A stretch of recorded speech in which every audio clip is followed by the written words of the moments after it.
mensagem, então, é a semana mais gloriosa do universo. E eu queria ler alguns trechos da Bíblia, convidar vocês a abrirem em Lucas capítulo 22, a partir do verso 7, diz assim, Lucas 22, a ceia do Senhor.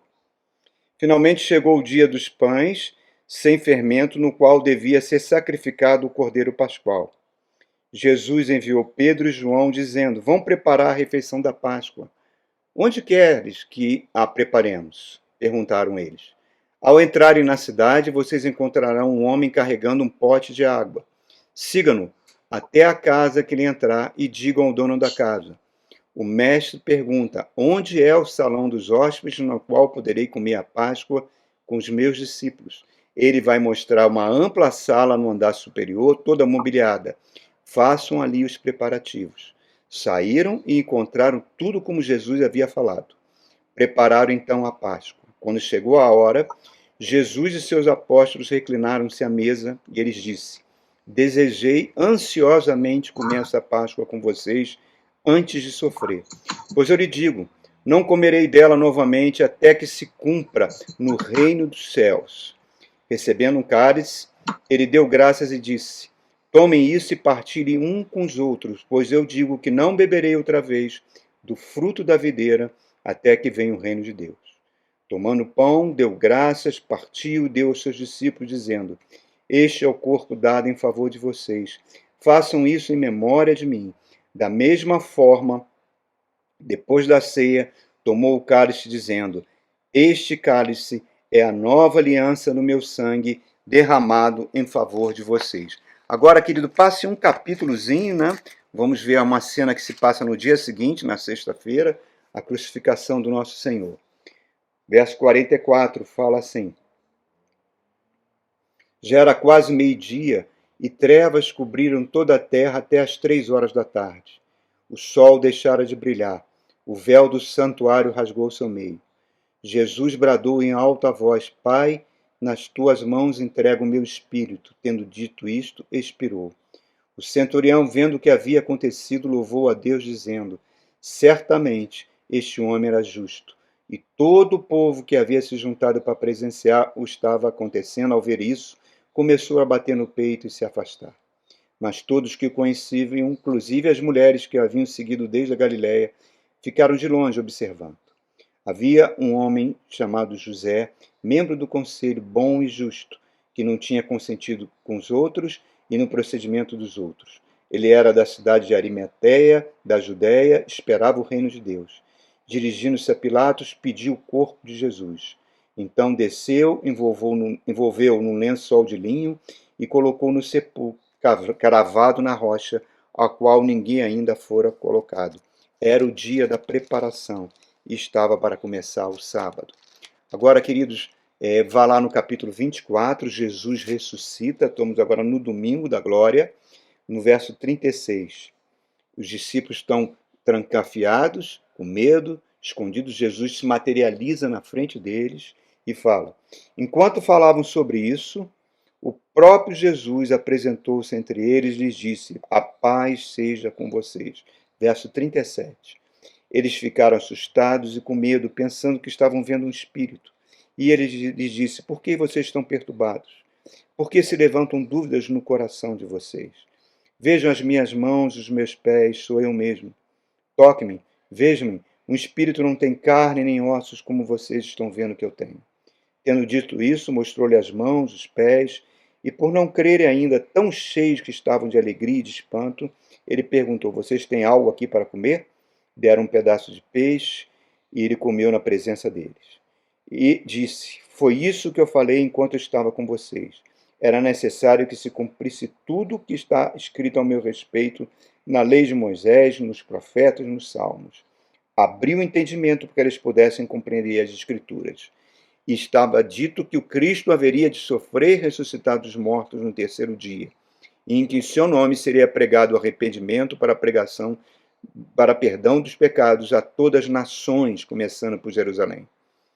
Verso 49. Eu lhes envio a promessa do meu Pai. Fiquem na cidade até serem revestidos do poder do alto. Tendo levados até as proximidades de Betânia, ergueu as mãos e os abençoou. Estava indo abençoá-los, e ele os deixou e foram levados até o céu. Então eles o adoraram e voltaram para Jerusalém com grande alegria e permaneciam constantemente no templo louvando a Deus. A Páscoa cristã, a semana mais maravilhosa, irmãos, que começou no domingo de Ramos, quando Jesus entra montado naquele jumentinho na cidade de Jerusalém, né?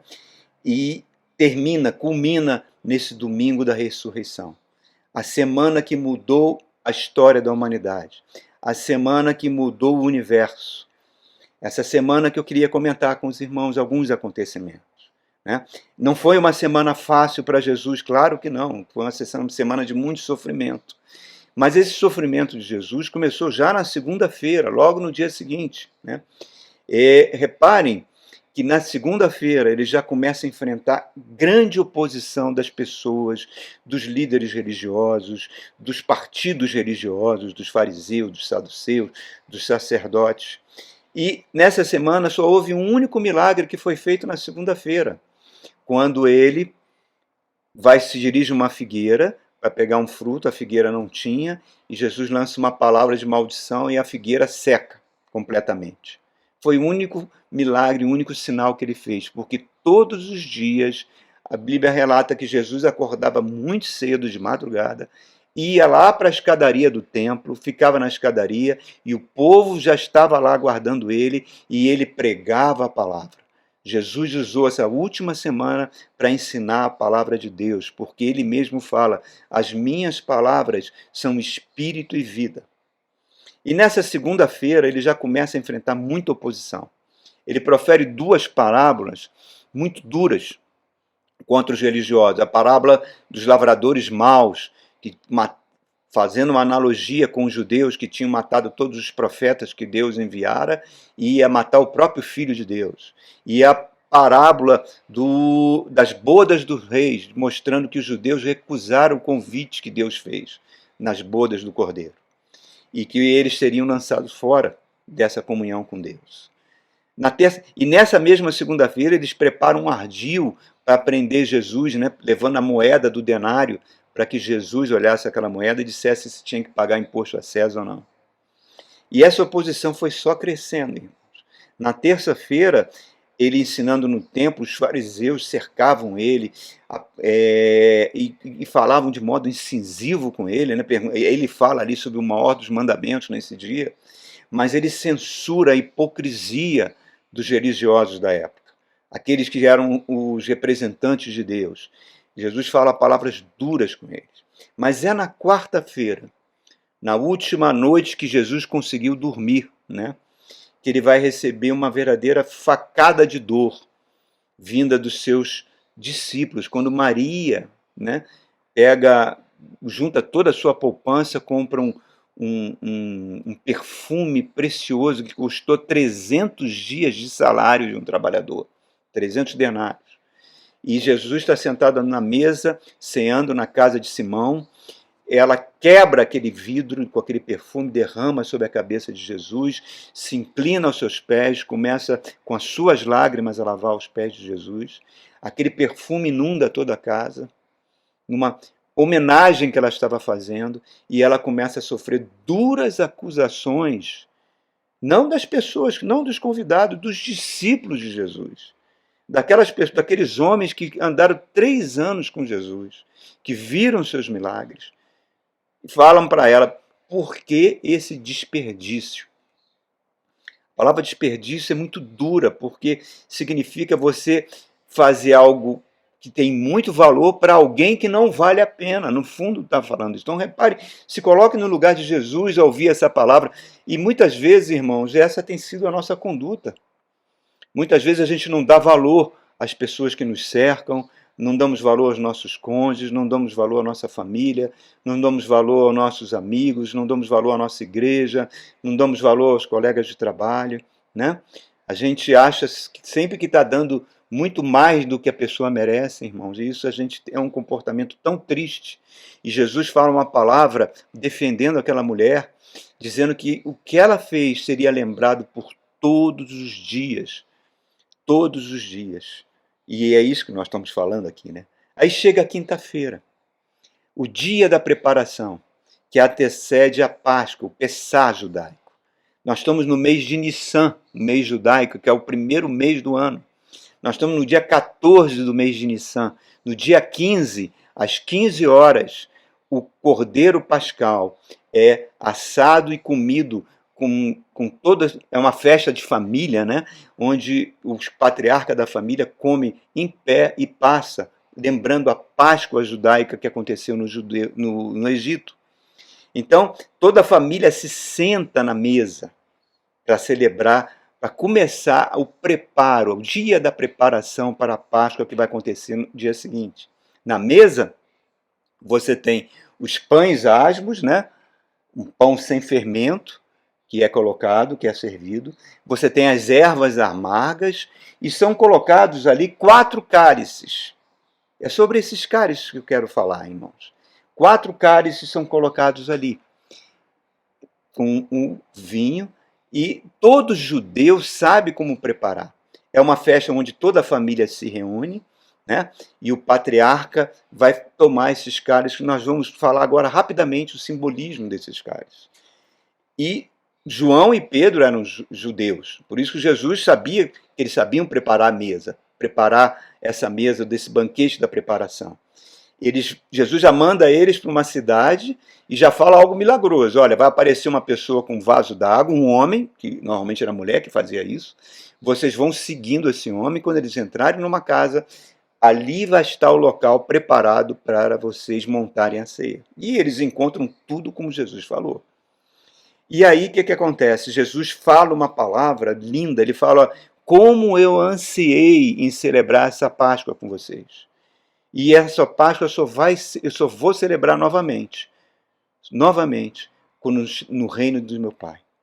Então reparem, ele aí começa a pega o primeiro cálice.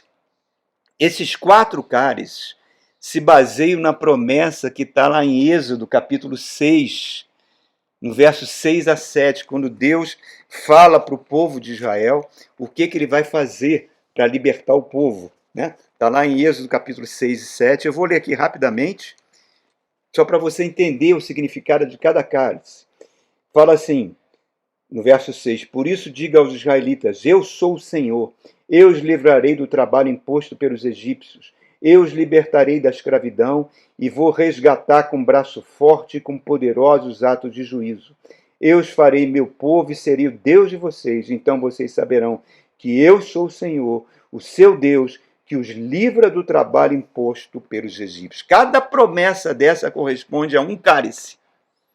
Então, em cada família judaica ao redor do mundo, na quinta-feira, no dia 14 do mês de Nissan, que corresponde ao nosso mês de abril, em qualquer lugar do mundo, o chefe da família pega o primeiro cálice e vai lembrar o verso 7 que nós acabamos de ler, quando Deus fala, eu separei um povo para mim.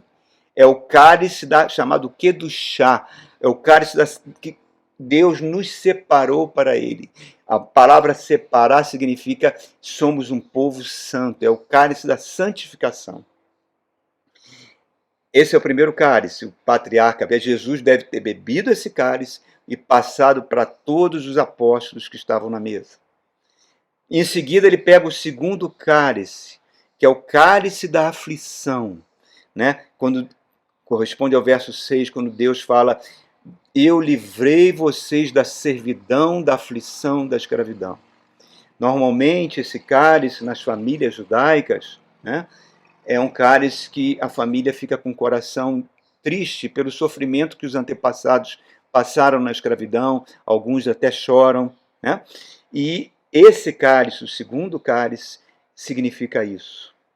Todos bebem desse cálice.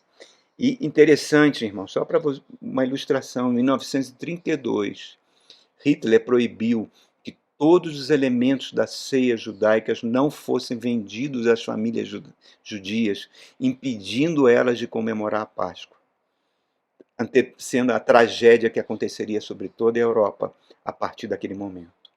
Né? Então, nesse segundo cálice, o cálice da servidão, Jesus vai pegar o pão é pego pelo patriarca. O nome do pão, né, o matzah, é o pão sem fermento, porque as famílias não tiveram tempo de botar fermento no Egito, tiveram que preparar um pão sem fermento. Então esse pão é partido, Jesus parte o pão e fala: isto é o meu corpo dado por vós, fazei isto em memória de mim. É o pão da aflição.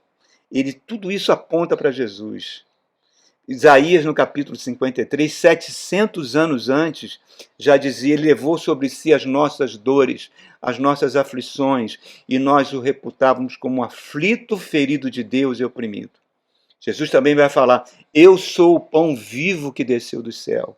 Aquele que comer desse pão viverá para sempre. O pão que eu der, que é a minha carne, né, simbolizando a carne que seria despedaçada, eu darei pela minha vida pelo mundo. Então tenta imaginar, irmãos. Quando Jesus profere essas palavras, cria um ambiente de tensão naquela mesa, de frustração dos discípulos, que estavam vendo que ele realmente seria morto. Começa a haver um bate-boca entre os discípulos, para ver quem era o maior. Jesus, então, lava os pés dos discípulos. E Paulo relata lá em 1 Coríntios, né, que Jesus revelou para ele, foi a noite em que ele foi traído. Em seguida, ele molha o pão, entrega para Judas e fala para Judas: o que você tem que fazer, faz agora. Diz que a Bíblia diz que Satanás entra em Judas e ele sai para trair Jesus. Quando ele sai, Jesus pega o terceiro cálice, que corresponde ao verso 7, lá do capítulo 6 de Êxodo, que é o cálice da rendição, da promessa. Ele ergue esse cálice e recita o salmo que diz: bendito és tu que criaste o fruto da videira. O interessante é que Deus falou para Jeremias 550 anos antes, que está registrado lá no livro de Hebreus, quando Deus chega a falar para Jeremias e fala: eu farei uma nova aliança. Por quê? Porque os seus antepassados quebraram, os seus pais quebraram a minha aliança. E eu vou imprimir uma nova aliança que não vai ser mais de letras, vai ser no coração e na mente de vocês.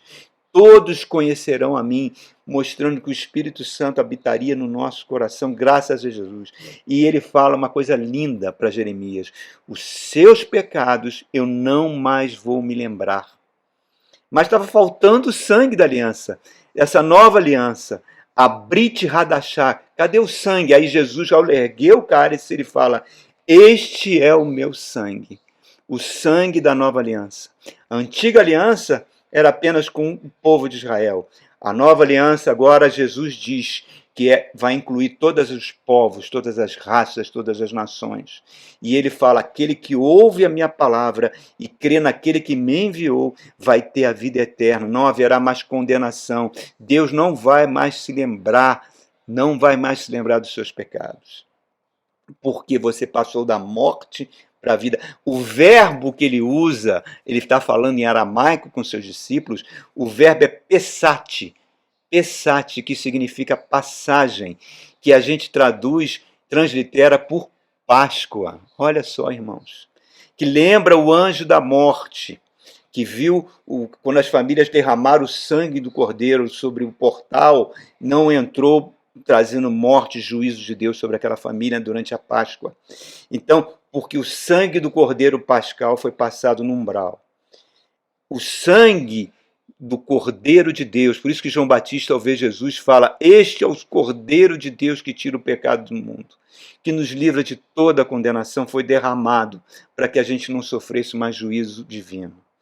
E aí ele passa o terceiro cálice, todos bebem, e Jesus pega o último cálice, o cálice da Eucaristia, o cálice da gratidão, o cálice do louvor, que corresponde ao último verso de Êxodo 6:7, que fala assim: tomarei vocês por meu povo e serei vossos deuses. Aí eles cantam esse salmo que o irmão Jacó acabou de ler, o salmo de Ezequias, quando ele fala: erguerei o cálice da salvação. Lucas registra isso, que eles cantam, e Jesus fala em seguida: eu vos dou um novo mandamento, amai-vos uns aos outros, como eu tenho amado. Vocês serão conhecidos como meus discípulos se amardes uns aos outros. Judas não estava mais à mesa. E ele fala: não vos deixarei órfãos, enviarei o Consolador, a promessa dada a Jeremias, o Consolador, o Espírito Santo da promessa que habitará em nós. E aí ele se dirige para o Getsemane, onde ele vai sofrer aquela noite de agonia, vai suar sangue, vai falar com Deus: afasta de mim esse cálice, porque ele levaria o peso do pecado do mundo. Judas chega, o beija, né? Ele é preso e sofre um julgamento ilegal, totalmente ilegal, à noite, escondido, sem ter chance de defesa, cospem nele, socam nele, começa a sua sessão de tortura. O dia amanhece na sexta-feira, eles levam para Pilatos, Pilatos tenta libertar ele, mas os sacerdotes fazem a cabeça do povo com fake news, né? E pedem a crucificação de Jesus, onde ele vai ser torturado, uma coroa de espinhos, açoites, e vai levar aquela cruz até o Gólgota, carregando debaixo de gritos de humilhação, crucificado entre ladrões. Estamos na sexta-feira, irmãos. E eu queria falar alguns aspectos sobre essa cruz. A cruz para o mundo é loucura. Paulo fala: a cruz de Cristo é loucura para o mundo. O homem natural não consegue entender a cruz de Cristo. Por quê? Porque fracassam todas as tentativas humanas de fazer um mundo melhor sem a cruz. É impossível. É impossível. Está aí genocídios, feminicídios, suicídios, guerra, violência, não param, nunca pararam. Né? Escravidão, fome. Essa semana saiu uma notícia de uma doutora que está fazendo um trabalho nos países ricos da Europa para preservar, já que as crianças de 7 anos estão tendo acesso à pornografia. Olha só que mundo que nós estamos vivendo, irmãos. Para evitar que elas sejam desconstruídas. É um mundo de fome, de escravidão. Por quê? Porque a cruz nos ofende. Um inocente morreu por mim. As pessoas falam: eu não fiz nada de errado. É como se elas dissessem: eu não quero esse Deus fraco, esse Deus que se crucifica. O apóstolo Paulo fala: é loucura, o homem natural não consegue entender a cruz, porque ela é divina, ela é sobrenatural. Ele não consegue compreender com a sua própria mente. Por isso ele odeia a cruz, odeia o evangelho, porque é uma ofensa para ele, porque o confronta. A cruz fere o orgulho humano, aniquila a vontade humana. Não importa, você pode fazer tudo bem, todos os gestos de caridade, ser uma pessoa muito boazinha, fazer muitas boas obras, mas isso não vai te salvar. Isso não vai te dar a vida eterna. Por isso que a cruz nos lança no chão, porque no fundo nós merecemos o inferno, irmãos. A cruz lança por terra todo o conhecimento humano. Por isso que a cruz é o evento mais importante da história. É o maior espetáculo já realizado. Por quê? Em primeiro lugar, porque eu vejo um imortal pendurado nela morrendo. Os judeus viam um carpinteiro, um falso profeta. Os romanos viam um malfeitor, mas o cristão viu Deus ali pendurado. Aquele que se fez homem, aquele que fez tudo que existe, aquele que sustenta o universo pendurado na cruz. O Rei da Glória, que ao invés de usar uma coroa com joias, com ouro, está usando uma coroa de espinhos que cravo, que ensanguenta. Um santo, um inocente, sem pecados, sendo punido. O Senhor da Glória, que bebeu a última gota do cálice da ira de Deus, para que eu e você fôssemos glorificados, para que Deus fosse glorificado nas nossas vidas. Ele, que era perfeito em obediência, submeteu-se à pior morte para honrar a Deus. Segundo, ao olhar para a cruz, eu vejo o amor mais sublime, mais perfeito, mais divino. Paulo fala: o amor de Cristo nos constrange, porque ele morreu por todos nós, por nós que éramos inimigos, rebeldes, pessoas que odiavam a Deus. O autor da vida morrendo para que eu possa viver, me tornar filho de Deus, passar da eternidade na glória. As pessoas têm uma busca constante atrás de felicidade e acham que vão obter felicidade pelo dinheiro, pelo poder, por bens. Isso é cortina de fumaça, de ilusão, irmãos. Só Deus pode nos dar vida plena. Mas o pecado impediu que essa vida plena acontecesse, porque o homem se desconectou de toda a fonte de paz, de alegria, de amor, de bem-aventurança. Esse era o maior problema da humanidade. Deus teve que vir morrer naquela cruz para resolver esse problema. A cruz abre o coração de Deus. É a proteção contra o império da morte. Por isso que diz que o sangue de Cristo é conhecido antes da fundação do mundo. Cristo já carregava a cruz por toda a eternidade. O Gólgota foi apenas uma manifestação física de algo que já aconteceu na glória.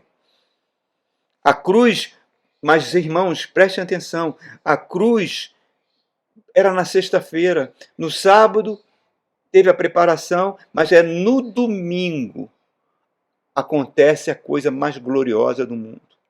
Deus ressuscita Jesus. É o domingo da aleluia, é o domingo da ressurreição. Não foram os milagres, não foi o ensinamento de Jesus, não foi o nascimento virginal de Jesus. Não, isso não é a razão da minha fé. A razão da minha fé foi que ele ressuscitou. A Páscoa é a passagem das trevas para o amor, traz a vida de Deus em mim, promove a paz comigo mesmo e com os outros. É uma paz que o mundo não tem como alcançar, nem o milionário, nem a pessoa mais pobre no barraco pode ter paz sem essa ressurreição que está em Cristo. Aceite ou não, irmãos, todo homem está nas mãos de Deus e só funciona em Deus. E aí você pode ver a inutilidade dos esforços humanos. Eu vou me mudar para aquele país, para aquele outro que tem um padrão de vida, um IDH altíssimo. Está lá, vá lá. Vai ver a quantidade de suicídios que acontecem, irmãos. Deus retém as suas bênçãos, porque nós fomos feitos para sermos dependentes dele. Todos os problemas advêm porque nós não nos reconciliamos com Deus. O mundo morre de medo da morte. Basta ir você numa UTI para você ver o que a morte faz.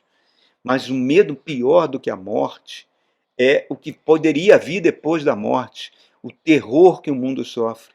E nem quer pensar nisso, ele inventa filosofias, inventa religiões, tenta viver o aqui e agora, tenta apagar isso, mas, irmãos, Romanos capítulo 4 diz que nós fomos justificados, que Deus agora não se lembra mais dos meus pecados. Cristo venceu a morte, porque nós seremos como ele é. O apóstolo Paulo diz que nós seremos como ele é, que se Jesus não tivesse ressuscitado, a nossa fé seria vã. Estaríamos mortos nos nossos pecados. Essa é a mensagem do domingo de aleluia.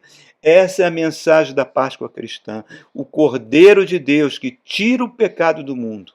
Deus aceitou o seu sacrifício e o ressuscitou. Subiu aos céus, assentou-se à direita do Pai, onde a julgar vivos e mortos, e o seu reino não terá fim, e nós reinaremos com ele em glória. Essa é a grande lição, irmãos. O que aconteceu naquela cruz não foi uma tragédia, não foi um assassinato cruel de um justo, não. Foi o que mais maravilhoso aconteceu, porque ele me trouxe vida, me libertou do império das trevas e me transportou para o reino do Filho do seu amor. Por isso eu convido você agora, irmãos, a pegar o cálice da ceia, pegar o pão, tá? Você que estiver aí na sua família, eu vou chamar minha esposa, Cristina, venha. Vamos celebrar a ceia. Celebre aí com a sua família. Pegue um copinho de suco de uva. Pegue aí um pedacinho de pão. Vamos celebrar isso, irmãos. Porque ele vive. Nós fomos regenerados, nós fomos transformados em filhos de Deus. Nós somos cordeiros com Cristo. E sabe o que a Bíblia diz em Romanos 8? Diz o seguinte: o mesmo Espírito que vivificou Jesus irá vivificar a gente dos nossos corpos mortais. Irmãos, estamos aqui para celebrar a ceia, a Santa Ceia. Estamos aqui, assim como as famílias judaicas se reúnem, pegue aí o cálice, vamos celebrar isso, porque esse poder agora habita em nós. Nós antes vivíamos à sombra da cruz, agora estamos na luz da ressurreição. Fomos transportados para o reino do seu amor, por isso nós temos que ser eternamente gratos. Pegue do pão, queridos. Por favor, pegue do pão. Pai querido, esse pãozinho que simboliza o teu corpo que foi moído, esse pãozinho, Senhor, que representa o teu corpo, porque diz que pelas tuas pisaduras fomos sarados. Senhor, ao comermos desse pão com gratidão, que ele traga a nossa vida, a tua vida para o nosso corpo. a tua vida, o poder da ressurreição entre no nosso corpo. Por favor, querido, come do pão com alegria.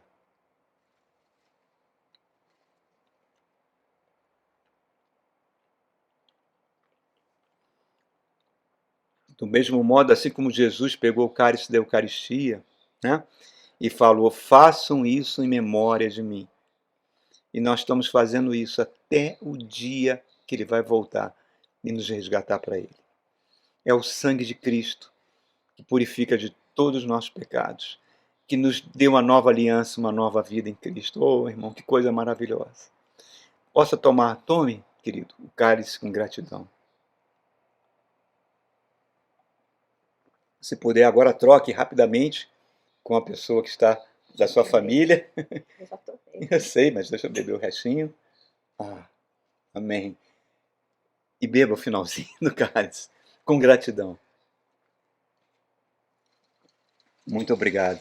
Deus nos abençoe, queridos. Que Deus nos abençoe ricamente. Que a Páscoa do Senhor seja algo diário na sua vida. E que você seja eternamente grato pelo que Cristo fez nessa semana maravilhosa, a semana mais gloriosa do universo. Deus te abençoe. Amém?